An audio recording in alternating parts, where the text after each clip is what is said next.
Hello guys, what's up? So, kung medyo nagtataka kayo bakit pinahihigop ko yung mist ng humidifier ko dito sa may electric fan. Guys, ayan, kung hindi nyo pa alam, 'di ba, sobrang init. Alam naman natin na madalas mangiwi ang tao ngayon kasi ayun, stroke nga. So, guys, try nyo to.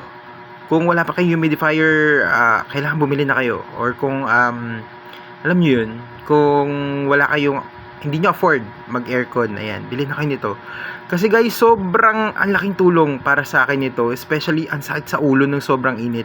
Pag ginawa nyo to, ayan, pinahigop nyo yung mist ng kwan, hindi na mainit yung buga ng electric fan nyo. So, malaking tulong talaga siya, lalo na ngayon sobrang nagpo 40 degrees Celsius tayo.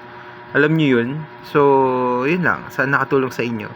Or makakatulong kasi syempre, ayan, bibili pa lang yung iba. Uy, judgmental. Pero yun na.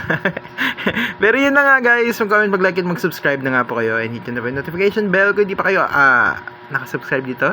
Yun lang. So, bye-bye. Thank you. God bless.